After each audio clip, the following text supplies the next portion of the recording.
A paz de Cristo. Glória a Deus. Antes de começar a nossa lição, se você ainda não tem a revista, você pode adquiri-la, R$10 a de aluno, 14 a de professor. E hoje nós estamos estudando a lição 10, mas para quem veio hoje para a instrução do batismo, vocês podem se dirigir aqui à sala do UNA, e teremos ali o Eu Te Explico. Você pode se dirigir àquela sala, quem está se preparando para o batismo, e você pode participar hoje desta aula especial, explicando sobre a importância e sobre o batismo. Muito bem, lição de número 10, hoje nós vamos falar, semana passada, falamos sobre a queda da Babilônia. Pastor Sérgio, que está aqui, nos deu uma aula, excelente aula de história. Estou aqui até constrangido hoje, porque vou resumir aqui um pouquinho.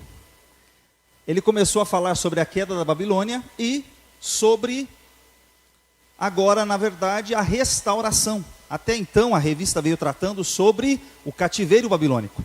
A partir de agora, nós caminhamos para falar sobre a restauração, o retorno do cativeiro. Então, semana passada falamos sobre a queda da Babilônia e hoje vamos falar sobre essa parte do preparativo para o retorno.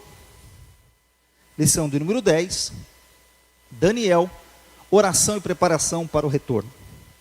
Se você tem em sua revista, o texto está em Daniel capítulo 9, versículos 2 e 3, depois o livro de Esdras, capítulo 1, versículos 1 a 5, diz assim a palavra de Deus: Eu, Daniel, entendi pelos livros que o número de anos de que falou o Senhor ao profeta Jeremias, em que haviam de acabar as assolações de Jerusalém, era de 70 anos. E eu dirigi o meu rosto ao Senhor, Deus, para o buscar com oração, e com rogos e jejuns, e pano de saco e cinza. Esdras 1, versículos 1 a 5.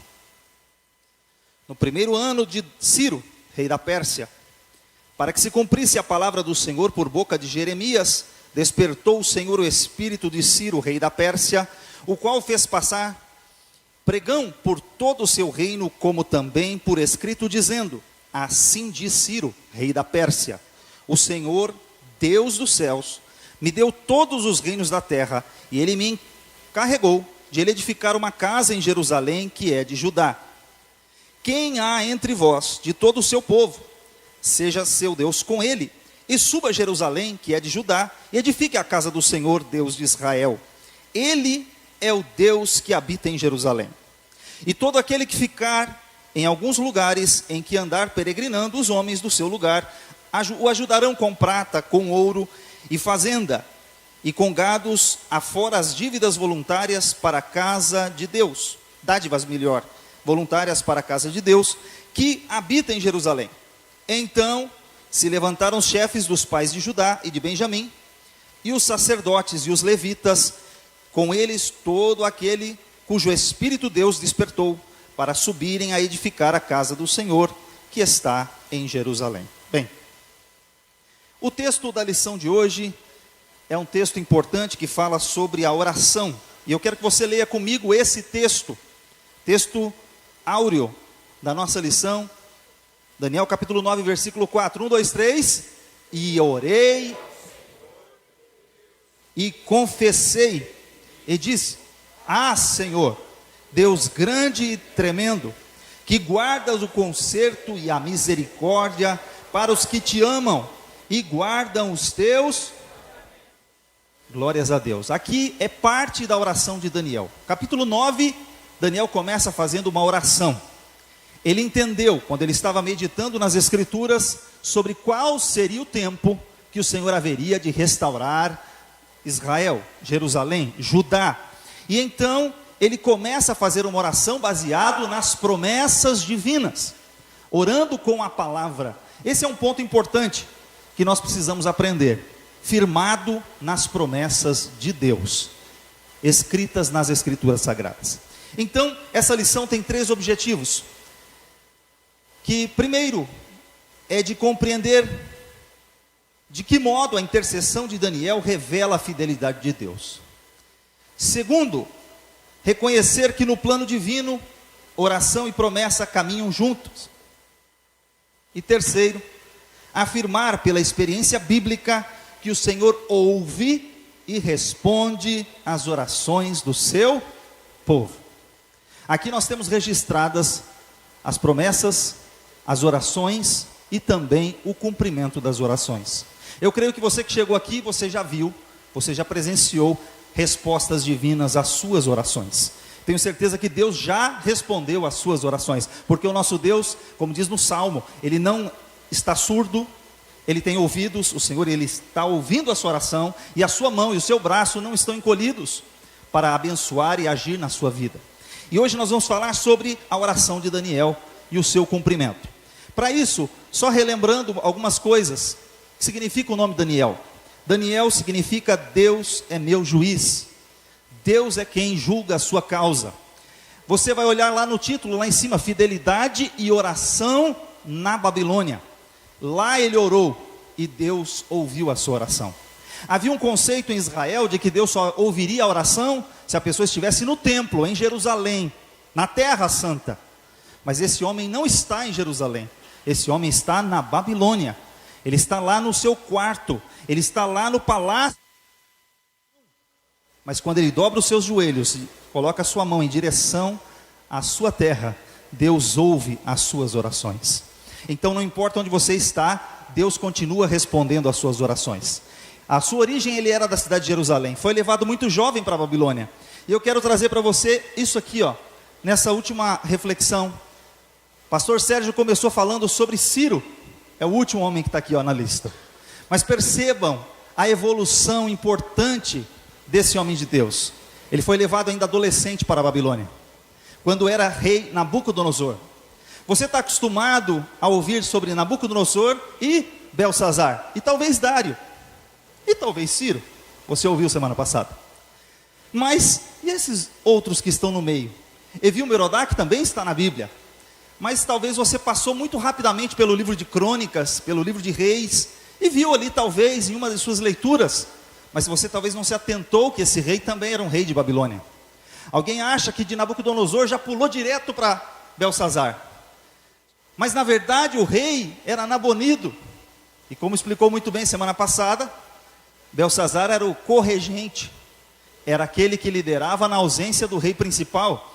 Quando o presidente viaja, está fora do seu país, quem fica na administração? O vice assume a liderança, e era o caso neste momento, ele era o rei corregente. Bem, mas perceba outra coisa, quando você começa a ler o livro de Daniel, esse homem passou por diversas administrações, sendo um dos primeiros ministros, sendo um homem de confiança no governo de Nabucodonosor.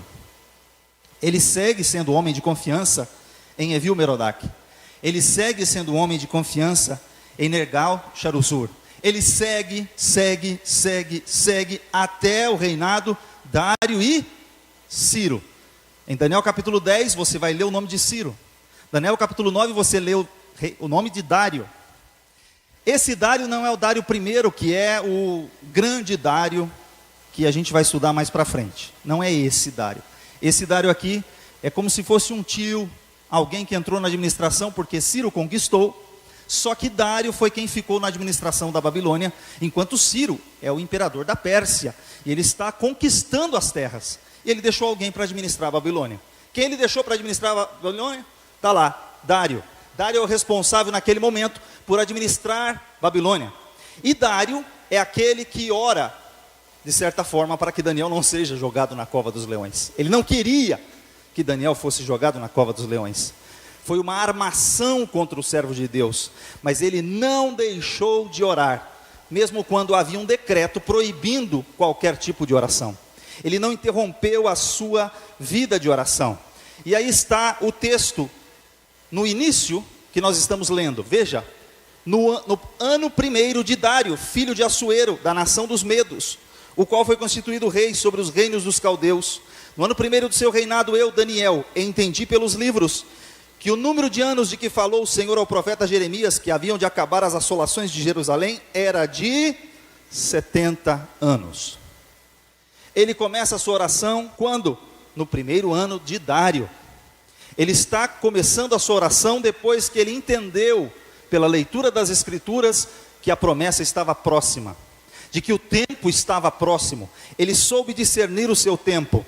Olha o que ele diz no versículo 2, ou melhor 3: e eu dirigi o meu rosto para Deus, para o Senhor Deus, para buscar com oração e com rogos e com jejum e pano de saco e cinza. Ele se humilhou diante de Deus, ele colocou o rosto no pó, ele foi buscar ao Senhor, ele foi se humilhar. Se vocês pararem para pensar, a Bíblia, ela sempre registra as falhas dos homens de Deus. Ela não deixou de registrar a falha de Abraão, pai da fé. Ela não deixou de registrar as falhas de Moisés, que foi o grande libertador. Ela não deixou de registrar as falhas de Sansão. Mas, apesar de todas as falhas desses homens de Deus, Deus sempre trouxe restauração. Mas eu quero dizer uma coisa para vocês. Há dois homens na Bíblia, pelo menos citando aqui o Antigo Testamento, Samuel e Daniel, que a Bíblia não registra nenhuma falha no seu caráter. Foram fiéis a Deus por toda a sua vida. A Bíblia não registra os seus pecados. Eles eram pecadores? Sim, pecadores. Mas a Bíblia não registra suas falhas, o que significa dizer que eles tinham um alto nível e índice de fidelidade. Mas deixa eu dizer uma coisa para vocês. Esses homens eram considerados homens muito amados diante de Deus. Apesar de a Bíblia não registrar suas falhas de caráter, esse homem aqui, ele se coloca no lugar de uma nação pecadora. Ele ora, nós pecamos. Ele não disse, o meu povo pecou, eles não prestam. Ele não foi orar, Senhor, Israel não presta, Judá é um lixo. Não, ele colocou-se no lugar. Nós pecamos, nós fizemos o que não é agradável aos olhos do Senhor. Nós estamos nessa situação por causa de nossos pecados. Ele se humilhou, se colocou como parte do povo. Então, apesar dele ter uma vida de caráter diante de Deus, todavia, ele colocou-se na presença do Senhor. E olha o que ele encontrou quando ele estava lendo as Escrituras Sagradas. Ele encontrou esse texto aqui, Jeremias 29:10. Ele encontrou o seguinte: porque assim diz o Senhor, certamente que passados 70 anos na Babilônia, vos visitarei e cumprirei sobre vós a minha boa palavra, tornando-vos trazer para este lugar. Essa foi a promessa. Deus disse, passados 70 anos, tornarei a trazer-vos para esse lugar. Deus havia feito uma promessa usando o profeta Jeremias. Daniel leu essa profecia. E aí o que acontece é que existe aqui uma coisa muito interessante. Na Babilônia nós já estudamos que eles foram levados em 3 datas específicas. Primeiro, o ano de 606, depois o ano de 597 e depois o ano de 586. 3 levas de cativos para a Babilônia. Na primeira leva, Daniel é levado, ou seja, ele é um dos primeiros a ser retirados da sua terra. Isso é por volta do ano 606 a.C. Portanto, Daniel viu os 70 anos do cativeiro. O que significa dizer que se ele já era um adolescente, ele já passava dos seus 80 anos, quase 90 anos, beirando quase 90 anos, e esse homem dobra o joelho diante de Deus e fala, Senhor, cumpre a tua palavra, porque eu estou lendo aqui o livro do profeta Jeremias, e o Senhor disse que quando passasse 70 anos, o Senhor cumpriria a sua palavra. E eu estou aqui. Então olha que coisa interessante, esse homem viu, ele viveu cada momento do sofrimento na Babilônia. Ele viu a mão de Deus, ele foi extremamente usado por Deus. E olha só, esse homem tinha um caráter, uma integridade além do limite. Quando ele decidiu não se contaminar, o pastor esses dias falou sobre esse tema, sobre como Daniel participava da questão da alimentação. É interessante que ele não fez isso por 21 dias. Ele fez isso por 3 anos enquanto ele estava no treinamento. Mas se ele fez isso por 3 anos, por que não teria feito por 70 anos? Ele adotou uma dieta totalmente diferenciada, balanceada, porque ele não se contaminava com o manjar do rei. Ele teve uma vida de integridade. O primeiro que eu citei era Daniel, o segundo Samuel. Samuel, no final da sua vida, ele diz assim: pode apontar aí, de quem foi que eu recebi alguma coisa para corromper o juízo? De quem eu recebi propina? De quem eu perverti o juízo? De quem eu fui injusto no julgamento? Pode me apontar. Israel inteiro não tinha o que apontar sobre a vida e a conduta de Samuel. Então Daniel e Samuel são dois exemplos importantes das Escrituras sobre um viver diferenciado na presença de Deus. Ele tinha disciplina. Veja, ele não começou a orar depois que o decreto assinado por Dário começou. Pelo contrário, ele já fazia 3 orações por dia, todos os dias. Todos os dias ele já orava 3 vezes ao dia, com a janela aberta, voltado para Jerusalém. Todos os dias. Quando o decreto chegou, o que ele fez? Ele não se moveu, ele continuou na sua disciplina de oração. Então, quando a gente fala sobre hábitos e disciplinas, vocês vão entender por que esse homem era diferenciado. Se você quer ser uma pessoa de sucesso, se você quer viver uma vida com Deus, você também precisa ter algumas disciplinas. E nós chamamos de disciplinas espirituais. Quais são as disciplinas espirituais? Pelo menos, nós estamos falando da oração, nós estamos falando da leitura da palavra, do estudo das Escrituras, nós estamos falando do jejum. São as famosas disciplinas espirituais, que não importa qual é a sua idade, isso é importante para o seu desenvolvimento. Daniel, como eu disse para vocês, já deveria estar beirando os seus 87 anos a 90 anos de idade, quando ele foi fazer essa oração diante de Deus. Ele continuava fazendo toda a sua rotina. O apóstolo Paulo, no corredor da morte, mandou que trouxessem para ele os pergaminhos, os livros. O que um homem no corredor da morte vai fazer nos últimos momentos da sua vida? Ele vai estudar a palavra de Deus. Ele vai estudar os livros que ele tinha deixado na casa de uma certa pessoa. Então perceba que a disciplina é até que Jesus venha. Então, até que Jesus venha, continue orando, continue jejuando, continue falando com Deus, continue buscando a palavra, continue, você não vai se arrepender. Algumas pessoas, eu já ouvi, infelizmente, eu já lido com a escola bíblica dominical, escola da palavra, há alguns anos. E às vezes eu ouço pessoas assim: não preciso ir nesse culto. Eu já sou crente há tanto tempo, eu já aprendi, eu já sei. Para que eu vou na escolinha? Aí dá um diminutivo. Aí, irmão, aí eu fico meio nervoso. Não vem com esse negócio de escolinha, irmão. Aqui não tem nada de escolinha. Aqui não é a escolinha do professor Raimundo. Aqui você está estudando a palavra de Deus. Amém? Glória a Deus que você veio aqui hoje. Você está aprendendo comigo. Eu também aprendo todos os dias quando eu estou aqui. Então a gente não está aqui só para ensinar, a gente também está aqui para aprender a palavra de Deus. E aí ele também tinha uma consciência escatológica, porque quando ele orava, ele estava olhando lá na frente. Ele não começou a orar, como eu disse para você, quando se completaram 70 anos, quando chegou a adversidade. Ele continuou orando. Ele foi perseverante na sua oração por 70 anos. E ele fez o quê? Ele foi com jejum, com pano de saco, com cinza, símbolo de humilhação. Não chega diante de Deus: eu determino, vou dar ordem para o Senhor. A gente não determina nada, você não manda nada.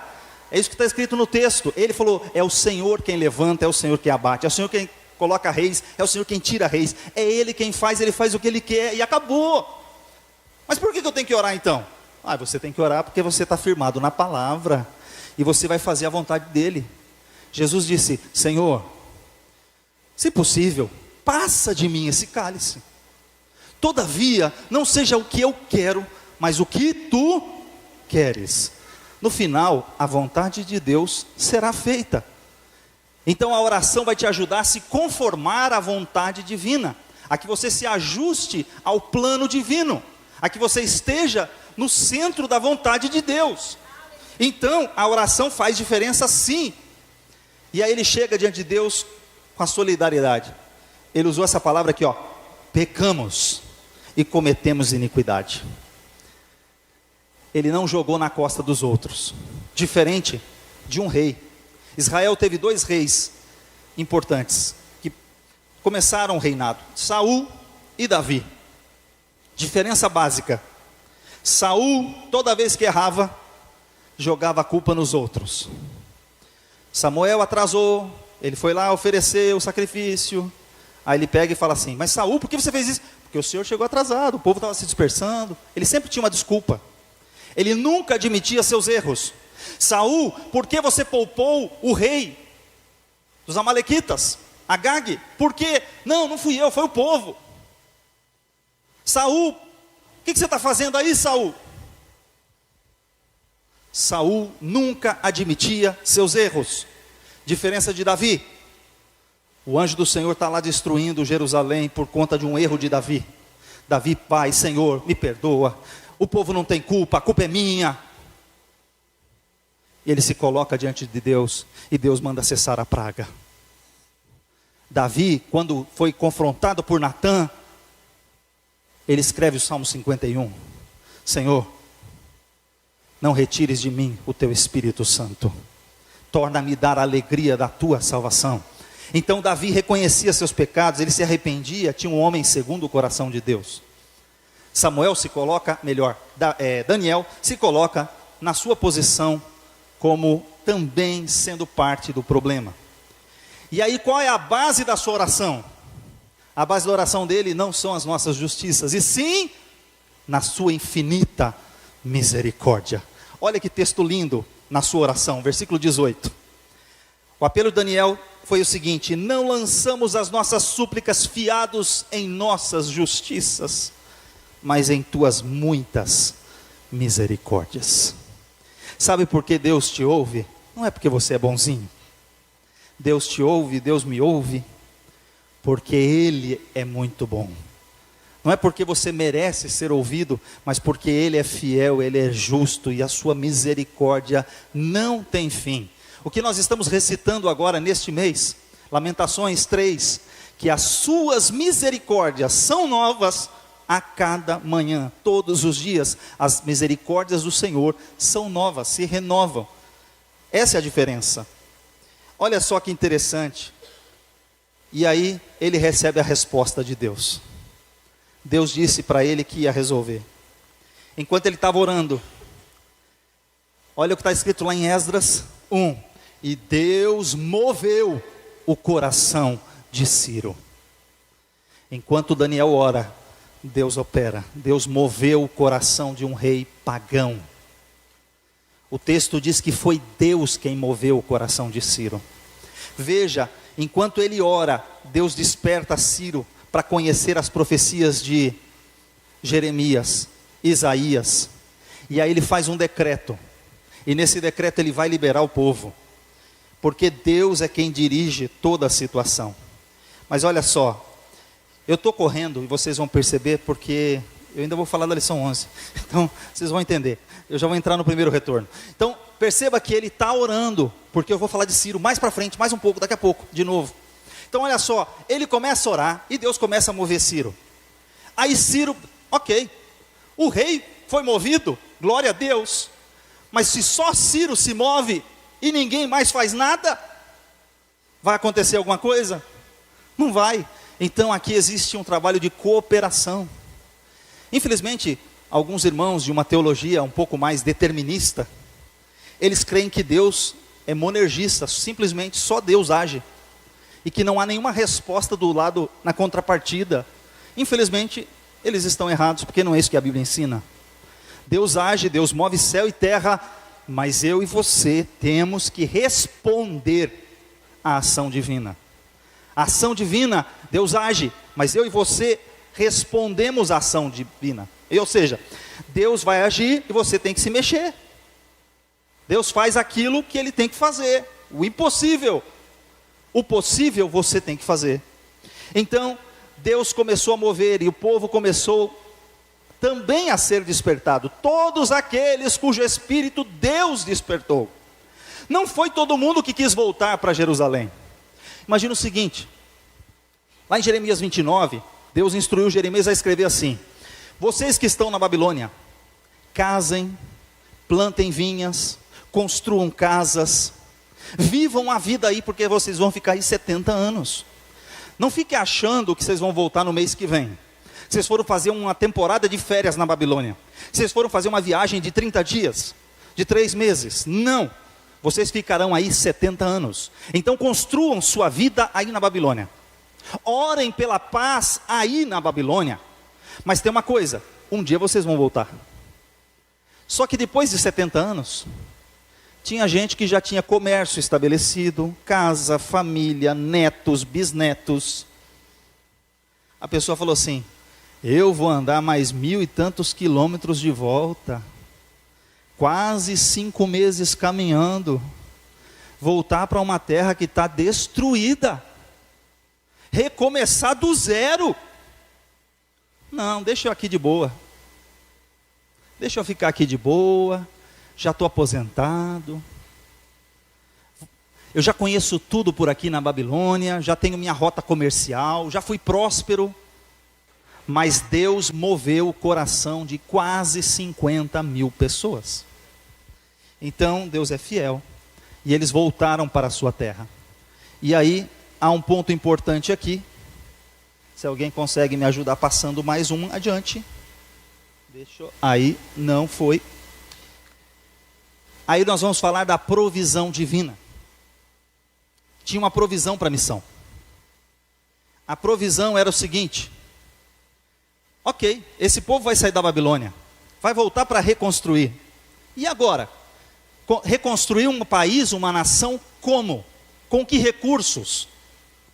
Deus também tocaria na vida de pessoas para que elas contribuíssem. Além da ajuda que o governo estava dando, eles ainda receberiam uma ajuda posterior. Então, eles estavam aqui recebendo provisões para a missão. E agora, vejam o agir de Deus. Começou com a promessa em Jeremias 29:10. Deus prometeu, usando Jeremias. Veio Daniel e intercedeu, capítulo 9. Deus vai e age usando Ciro, na sua soberania. Isso vai refletir na mobilização do povo, de reunir 42.360 pessoas para que volte à terra, para reconstruir aquela nação. E então começa a restauração do templo. A primeira missão deles era a restauração do templo. E como que isso, o que isso diz para nós hoje, é que a oração não substitui a promessa, ela só ativa. Deus prometeu: eu vou te dar isso, eu vou te dar aquilo, eu vou fazer de você isso, eu vou fazer de você aquilo. Glória a Deus. Vai e mobilize-se. Deus virou para você e falou assim: você será missionário na América. Aleluia. The book's on the table. Não estuda inglês, não faz nada, não faz a sua parte e quer ser missionário aonde? Mas Deus falou que eu vou ser missionário. Mas você está achando que vai fazer um download na sua cabeça, um upload da língua inglesa e você vai sair falando? Se inscreva, matricule hoje, vai fazer seu curso de inglês, se Deus falou que você vai ser missionário. Mas Deus falou que eu vou ser na Itália, então vai aprender italiano. Está querendo pregar eu no quê? Mas Deus falou comigo que eu vou ser isso, eu vou ser aquilo. Então vai estudar, vai ser obreiro, vai ser pastor, vai ler a Bíblia, vai fazer um curso de teologia, vai aprender a pregar. Se mobiliza. Mas Deus falou. Ok, Deus falou. E a sua parte? Você tem que fazer a sua parte. Sabe o que está escrito em 1 Timóteo capítulo 2, versículo 15? Procura apresentar-te a Deus como obreiro aprovado, que maneja bem a palavra da verdade. Deus falou? Então faça a tua parte. Procura apresentar-te a Deus. É você chegar diante de Deus e falar assim: Senhor, eis-me aqui, envia-me a mim. Então vai se preparar. Daniel, ele foi orar, tinha promessa e Deus respondeu. Então, como Daniel, nós somos chamados a ser sentinelas espirituais. Confessamos nosso pecado, clamamos por avivamento. Abacuque clamou por avivamento no seu tempo. Diversos profetas clamaram por avivamento no seu tempo. Então Deus continua ainda ouvindo nossas orações. E olha o versículo, Daniel 9:4, leia comigo bem forte aqui comigo, 1, 2, 3.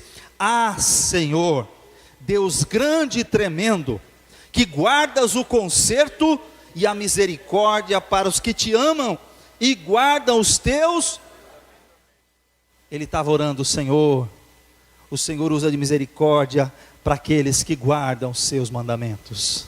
E que hoje nós sejamos o Daniel que a nossa geração precisa.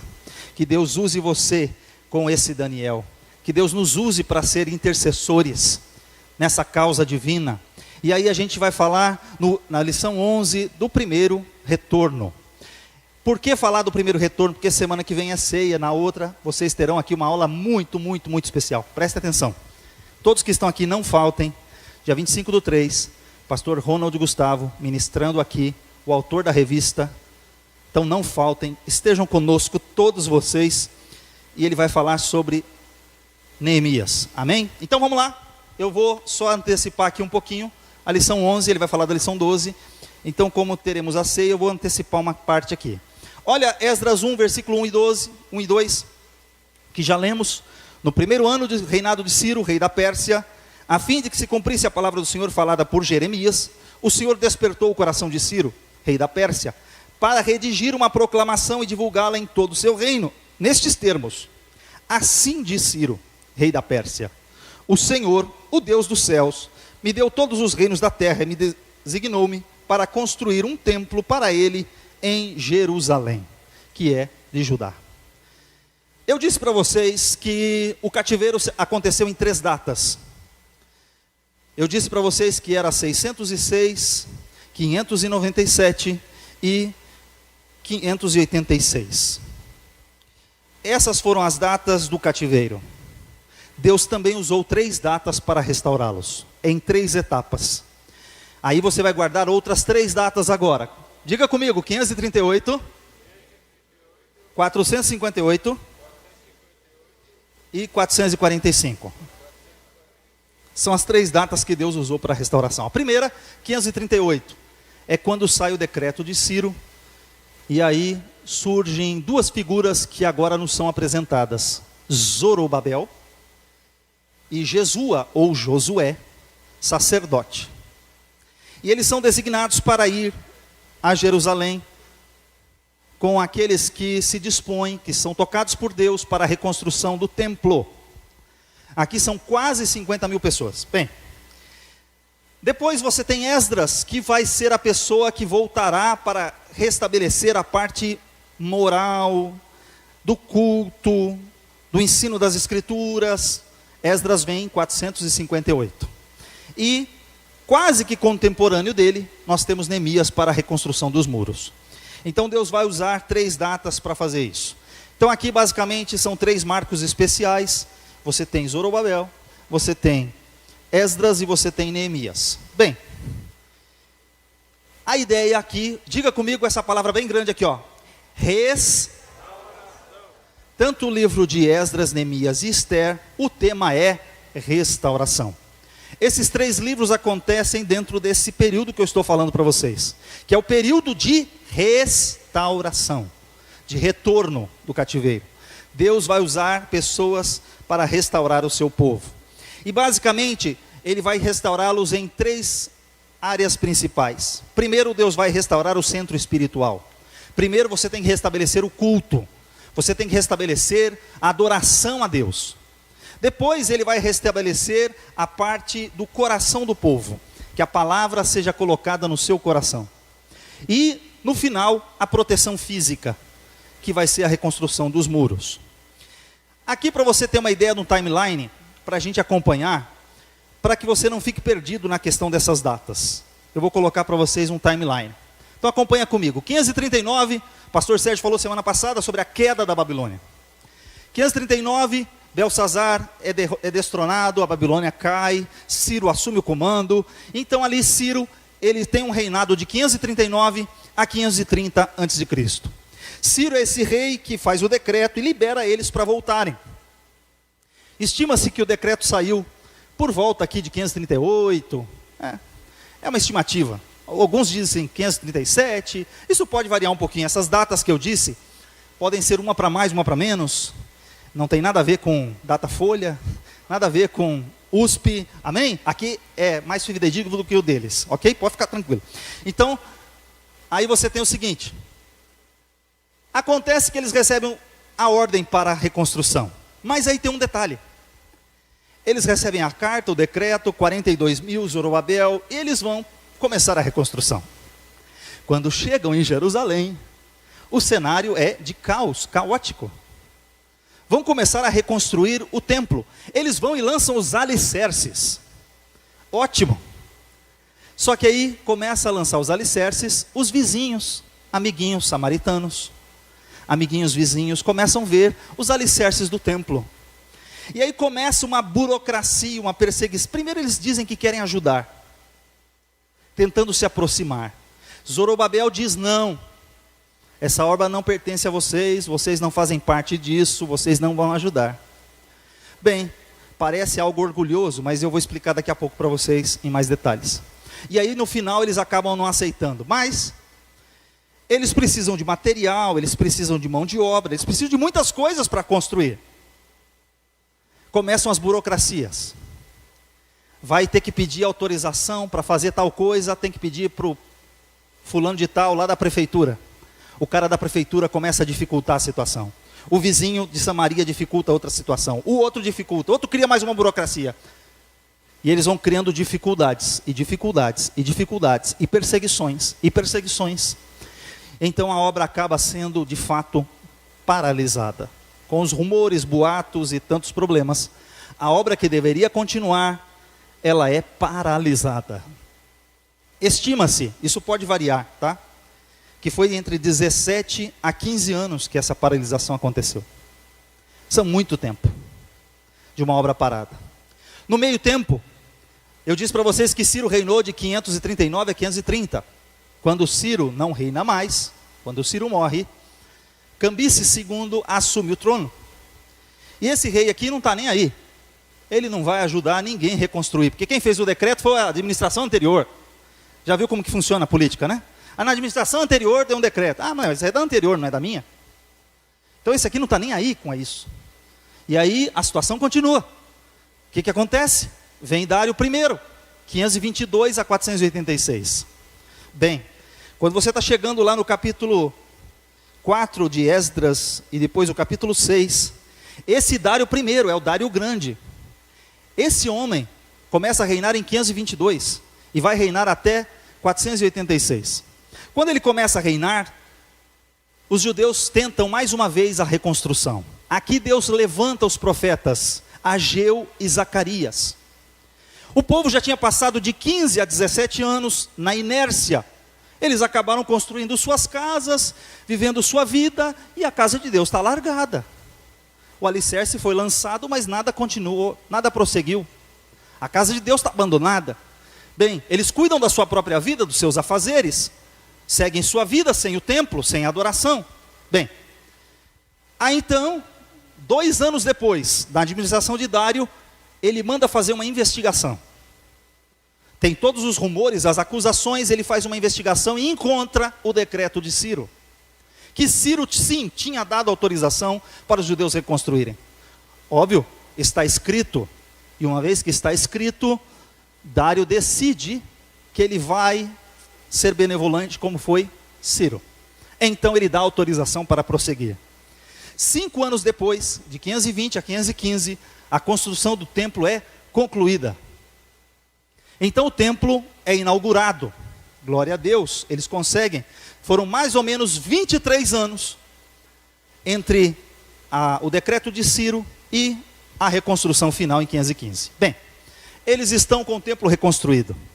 Até aqui o centro da adoração já está ok. No meio tempo, já tem templo. Mas aí, o Dário morre. E quem assume o trono é um homem chamado Assuero, ou Xerxes. E esse homem vocês conhecem em outro livro da Bíblia, que tem a rainha Esther, que não é rainha, mas vai se tornar rainha. E eu não vou falar da Esther hoje, porque ela não está no contexto, só para você saber que ela existe e onde ela entrou. Onde que a Esther apareceu? Ela apareceu no meio da história. Quando o templo acaba de ser construído, mas a cidade ainda está destruída. Já tem templo, mas ainda o culto não funciona direito. Não tem a leitura das escrituras pública, não tem o ensino da palavra, as coisas funcionam mais ou menos. Bem, Esther é usada por Deus para preservar o povo judeu, porque o decreto de Amã não matava somente quem estava na capital, Suzã. Ele atingia todas as províncias. Lembra que Assuero reinava sobre 127 províncias, inclusive a província da Judéia, inclusive a província onde estava o templo. Então ela é usada por Deus para proteger o seu povo. Bem, Esther entrou aí. Aí, depois que morre Assuero, vem um homem chamado Artaxerxes. Então Artaxerxes começa a reinar no ano 465 a 424. E aí ele, no seu reinado, ele começa a ouvir muitos boatos. Você vai ver no capítulo de Esdras, capítulo 4, ele é um parêntese, porque ele abrange vários reinos. Em Esdras 4 ele fala de Xerxes, Dário, Artaxerxes, ele fala de vários reis. Ao ponto de Artaxerxes dar um decreto para, agora o povo quer reconstruir a cidade. Mas ele pega e barra também, há um outro decreto, bloqueando a construção da cidade. Só que esse mesmo Artaxerxes, os anos vão passando, surge um homem chamado Esdras, que vai receber autorização dele para voltar e restabelecer o culto, a leitura das escrituras, o ensino da palavra de Deus. Esdras, então, acontece o segundo retorno, que foi naquela data que eu falei para vocês ali, 458. E aí, a gente volta para o terceiro retorno. O mesmo Artaxerxes que bloqueou, foi o que liberou Esdras, e agora vai ser o que vai liberar Neemias, que é copeiro do rei. Só que agora, a autorização é específica, você vai para Jerusalém, e você vai reconstruir os muros da cidade. Você vai terminar a obra que estava incompleta. Neemias ganha autorização para ser governador daquela província. Mesmo ele tendo apontando o tempo que ele foi, voltou, retornou e acabou ficando aproximadamente 12 anos na administração. Com isso, Deus usou várias pessoas. E aí, você vai repetir comigo. Antes, nós estamos falando de restauração. Antes, você tinha o templo destruído, agora você tem o templo. Antes você tinha o culto interrompido, agora você tinha uma adoração corrompida na idolatria, agora você tem. Você tinha um desprezo pela lei de Deus, agora você tem a lei no. Você tinha casamentos mistos, agora você tem uma coletiva, uma santidade, uma separação. Então Deus começou a fazer restauração. E aí, para você olhar o mapa completo, que eu não vou entrar tudo de novo, mas 606, 538, você tem uma visão completa. O que acontece em cima, no Reino do Norte, os samaritanos estão lá em Samaria. Enquanto isso vai acontecendo com Judá. E o livro de Esdras vai se desenrolando ao longo dessas 3 datas. Esdras, embora ele não tenha vivido desde 538 até aquela data, ele foi quem registrou a história desse período. O livro dele narra, do capítulo 1 ao capítulo 3, ele fala da reconstrução, interrupção da obra. Depois, do capítulo 4, ele fala ali das questões da interrupção.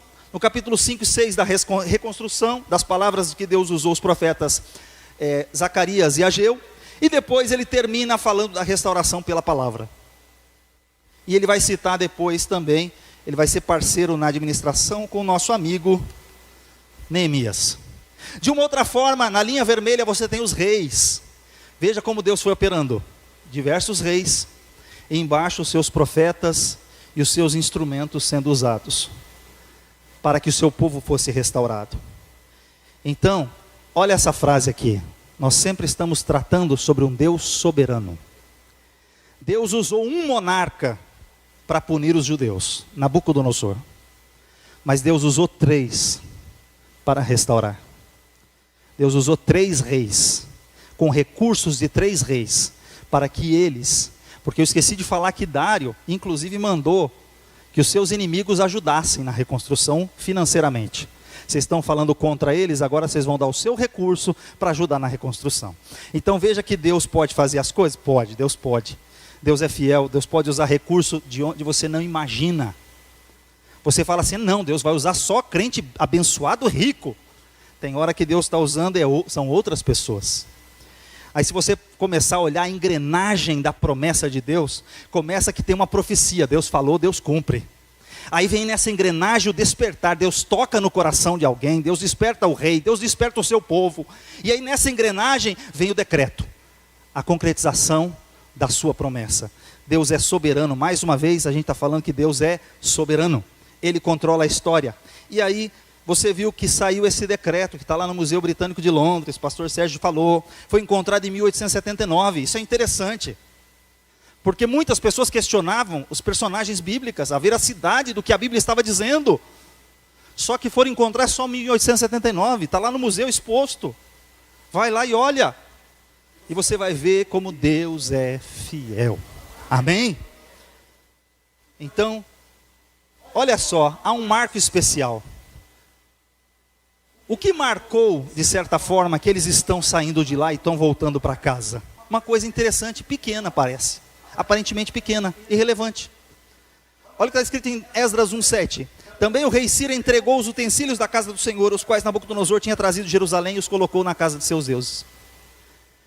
Os utensílios que Belsazar usou para profanar numa festa. Os utensílios que Nabucodonosor levou como despojo de guerra, que ele tirou do templo, quando eles destruíram o templo. Os utensílios do templo de Salomão, que foram consagrados exclusivamente para uso e serviço da casa de Deus. Ciro falou assim, está aqui o decreto para voltar, mas vocês não vão voltar de mão vazia, e aquilo que é do Deus de vocês, vocês vão levar tudo de volta. Já ouviu falar em restituição? Restituição, restituição, Deus também restitui. Amém? E aí você vai ver que, como que um rei pagão ficou sabendo de tanta coisa sobre Deus? Irmãos, aí vem a questão do testemunho da sua vida. Quem é que estava no palácio, do lado desse monte de reis aí? Imperadores. Daniel. Eu não sei quem foi que levou a informação, mas há uma grande possibilidade de que Daniel tenha influenciado Ciro, Dário e tantos outros reis, com o seu testemunho, com a seu modo de viver, a sua vida, as suas escrituras. Ele tinha acesso às escrituras, ele tinha acesso aos reis. É muito provável que foi o testemunho e a vida de Daniel que fez a diferença. E aí Deus escolhe um homem, Zorobabel. O nome é esquisito, e até está misturado com Babel, que é Babilônia, nascido na Babilônia. Mas deixa eu dizer uma coisa para você, esse homem aqui é descendente de Joaquim, rei de Judá, da tribo de Judá, da família de Davi. Esse homem aqui é o descendente que está lá em Mateus capítulo 1, está lá em Lucas, na genealogia de Jesus Cristo. Esse homem aqui significa que Deus, mesmo que você tenha nascido na Babilônia, a promessa continua de pé. Mesmo que você tenha acontecido o que aconteceu na sua vida, parece ter sido destruído, não importa, está tudo confuso, está tudo uma confusão, uma Babel, mas Deus vai desenrolar esse negócio. Amém? Deus vai desenrolar. E aí a promessa de Deus, Deus usa esse homem para ser o líder político, e aí ele vai usar mais um. Zorobabel é o líder político, e Josué é o líder religioso. Deus sempre vai usar os seus instrumentos. Então aqui, Deus usa um para restaurar a questão política, a administração, o reino, mas Deus também está usando o sacerdote, porque esses homens, antes de construírem o templo, levantaram um altar de adoração. Abraão, onde ia, levantava um altar de adoração. Onde você for, o que você tem que fazer? Levantar um altar de adoração. Daniel, no seu quarto, tinha um altar de adoração. Ele não queimava incenso, mas ele dobrava os seus joelhos e falava com Deus do céu. Glória a Deus por isso. E aí, o livro de Esdras tem uma estrutura para vocês observarem. Ele diz o seguinte, olha ali. Na primeira, capítulo 1 e 2, você tem o despertar, os decretos, o povo. Depois no capítulo 3, você tem a fundação, eles vão fazer as festas, vão celebrar festas. Depois no capítulo 4, a perseguição. E no capítulo 5, 6, ele vai começar a restauração. E eles começaram com isso que eu acabei de dizer para você. A adoração precede a edificação. Antes que tenha templo, você já está adorando. Então eles começaram adorando a Deus, restaurando o altar do Senhor que estava quebrado. O que foi que Elias fez? Primeiro restaurou o altar do Senhor. Depois que o altar está edificado, o resto é consequência. Agora, há um misto de sentimentos agora. Porque de um lado o pessoal voltou. O pessoal está fazendo festa. Os jovens fazem festa. Aleluia. Glória a Deus. Vamos reconstruir.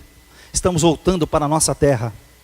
Mas por outro lado, os anciãos, quando olham aquela situação, eles olham o tamanho da planta, do fundamento, dos alicerces.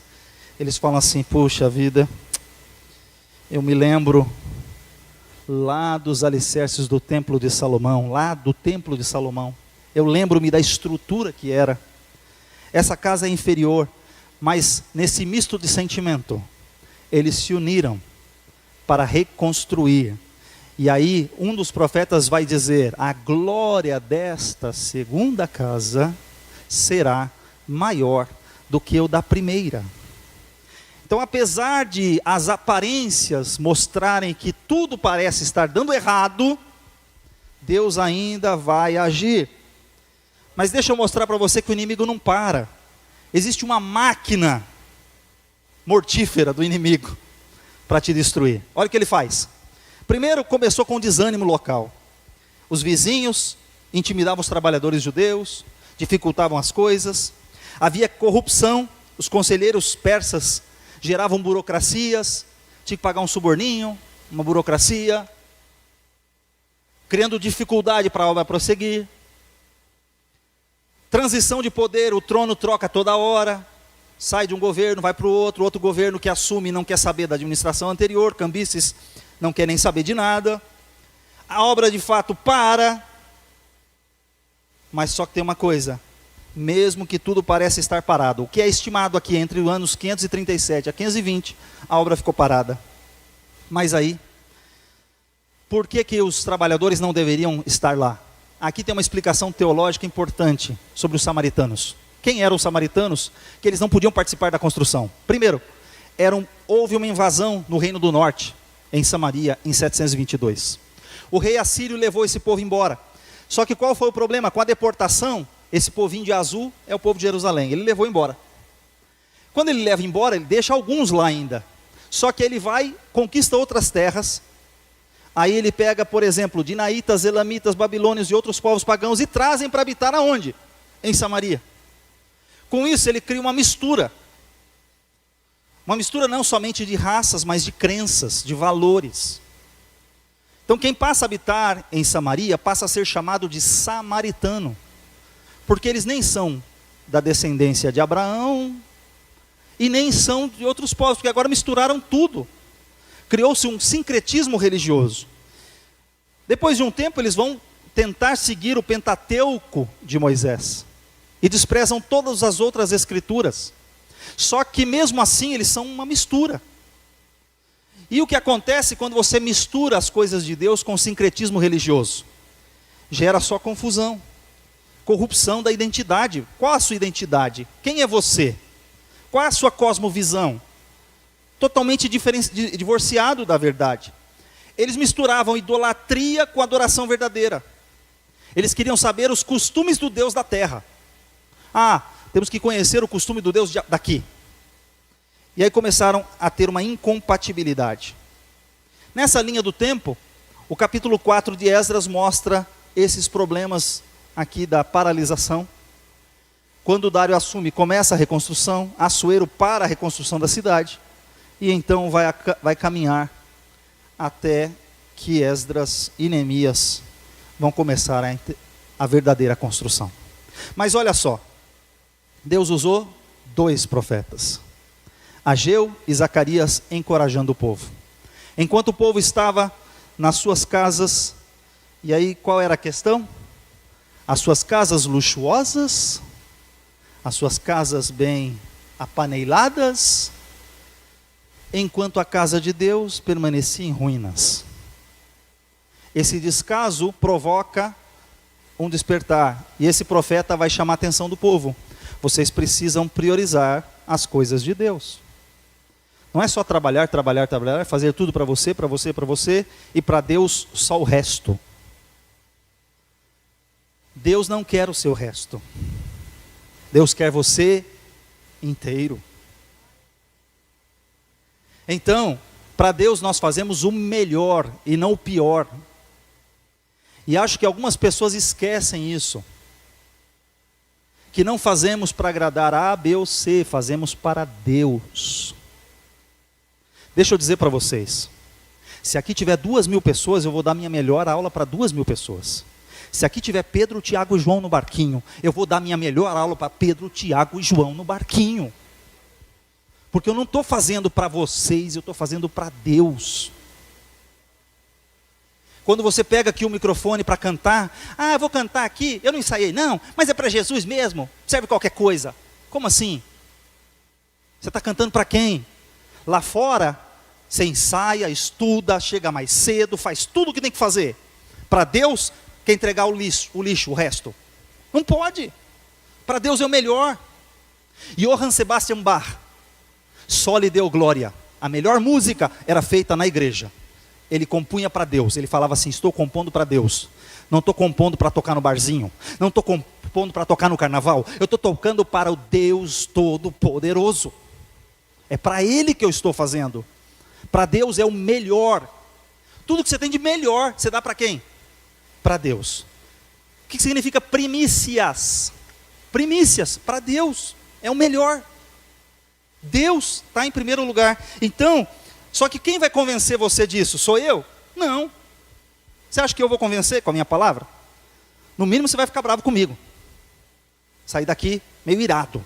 Mas, se você não quer sair irado, abre o seu coração e deixa o Espírito, porque não é por força, não é por violência, não é porque eu estou fazendo mais incisivamente agora, mas é pelo Espírito Santo que você vai mudar a sua atitude e você vai fazer as coisas para Deus o seu melhor. Malaquias, a gente destaca Malaquias 3:10, mas eu tomo tanta chapuletada quando eu vou ler Malaquias capítulo 1, quando ele diz assim: vocês dizem que eu sou pai, mas se eu sou pai, onde está a minha honra? Vocês estão me honrando como pai? Vocês pegam um animal defeituoso e vêm oferecer aqui, animal defeituoso. Está achando que eu vou receber animal defeituoso? Pega esse animalzinho defeituoso e entrega para um príncipe para ver se ele recebe. Quando é para um príncipe, para o vereador, para o prefeito, você faz o melhor embrulho, o melhor pacote, a melhor apresentação. Mas se é para Deus, pode ser esse aqui, olhinho furado, orelha caída, manchado. Para Deus tem que ser o melhor. Deus falou assim: vocês acham que eu estou recebendo isso? Não estou recebendo. Está achando que Deus aceita qualquer coisa? Não aceita. Deus aceitou a oferta de Abel e não aceitou de Caim. Há um texto que diz assim: afastem de mim o estrépito dos teus cânticos. O que significa isso? Tem gente que só faz barulho, barulho, barulho. Deus não está recebendo nada. Afasta de mim. Deus quer a verdadeira adoração. Ele busca, Ele procura aqueles que adoram em espírito e em verdade. Mas olha só, quando Esdras, na sua época, eles começaram a buscar na documentação, 520. Vamos olhar a documentação. Primeiro retoma, vem o questionamento, vem a intervenção real, e aí vem o veredito. Tem um segundo decreto, para que eles vão continuar a reconstrução da casa de Deus. E aí a gente segue. Deus usou um balanceamento. Deus usou profetas. Tem uma balança aqui, ó. Tem os seus profetas, tem Zorobabel, tem o povo. Só que também tem Deus usando o rei. Não basta só os recursos do rei. Precisa também ter a movimentação aqui, ó, Deus usando do seu lado espiritual. O que vai acontecer? A casa será reconstruída e vai ficar linda para a glória de Deus. E eles voltarão a adorar ao Senhor. Porque quando Deus ocupa o centro, a regeneração da comunidade é plena. Essa obra não é de Pedro, Tiago e João, ela é coletiva, plural. Eu não gosto muito de falar essa palavra plural, mas porque ela dá uma outra conotação nesses dias. A coisa fica tão complicada, mas eu vou explicar aqui. Coletiva, porque todos fazem. Plural, porque Deus usa sacerdotes, Deus usa levitas, Deus usa o povo normal, Deus usa reis, Deus usa pobre, Deus usa rico. A obra de Deus tem espaço para todos. Então, todos foram convidados a participar da obra. Lá tinha sacerdote, levita, cantor, porteiro, chefe de família, mulher e criança. Todo mundo constrói a obra de Deus. E aí, quando você vê um parêntese, lá em Suzã, Deus está dando livramento por Esther, e ali em Jerusalém, o povo está sendo salvo. 458 é o segundo retorno, é quando Esdras vem para restaurar a palavra de Deus. Eu não vou me ater muito ao segundo e ao terceiro, porque eu não posso falar a próxima lição, amém? Então só vou, para título de você entender o que está acontecendo. Eles estão sendo restaurados na questão moral, eles estão sendo restaurados no culto, eles estão sendo restaurados no ensino da palavra, eles estão sendo restaurados em todo o aspecto espiritual, quando Esdras retorna. E aí vem a segunda acusação, que eles tentam paralisar a obra de novo, mas a obra vai continuar em nome de Jesus. Mas olha só, enquanto o templo levou 23 anos para ser reconstruído, aproximadamente, os muros depois serão reconstruídos em um recorde de 52 dias. Para você ver tudo isso junto numa matriz. O foco sempre na restauração. Você tem a primeira leva, o templo, Zorobabel e Jesua, você tem a lei com Esdras, você tem os muros com Neemias. Deus foi usando reis para restaurar o seu povo, Ciro, Dário e Artaxerxes. Deus usou 3 reis.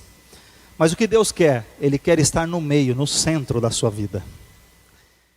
Então, sempre que o tabernáculo era construído, ele era construído para que Deus estivesse no centro da nossa vida. Uma cidade não é feita apenas de pedras, mas de um povo que habita e da palavra que governa. E aí, a gente caminha para a conclusão. Reconstrução no coração. Toda reconstrução espiritual começa com o retorno ao coração do Pai. Nenhuma vitória acontece sem graça e ação do Espírito. O que precisa ser restaurado hoje em nossa vida, em nossa comunidade? Pensa um pouquinho comigo aí. Será que eu vou só dar aula de história hoje?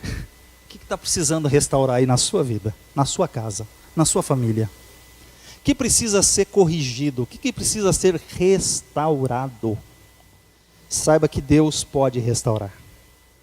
E olha como vai ficar lindo depois que Deus restaurar. Tudo isso aqui é IA. Olha que coisa linda. Depois que tudo ficar restaurado, tudo verdinho, tudo reedificado, tudo organizado, as ruas. Irmãos, mas na sua vida não vai ser IA, não, é Deus mesmo. É Deus quem vai agir. É Deus quem vai restaurar. É Deus quem vai colocar as coisas no seu devido lugar. Mas você tem que cooperar. Amém? Glória a Deus. Então, a gente caminha para o final, e eu digo somente essa frase: os planos de Deus podem sofrer oposição implacável, intimidações, intrigas e paralisações de décadas, mas serão realizadas pela sua suprema e soberana vontade. Ele move coração de reis pagãos, governa os arquivos dos impérios e preserva o seu povo. Assim como Deus despertou o espírito de Ciro, de Zorobabel, de Jesua para edificar a sua casa, Ele continua despertando os nossos corações hoje. E eu quero saber, o seu nome está na lista? Amém? Você está nessas listas de restauração? Deus quer que seu nome esteja nessa lista, em nome de Jesus. Deus abençoe. Amém.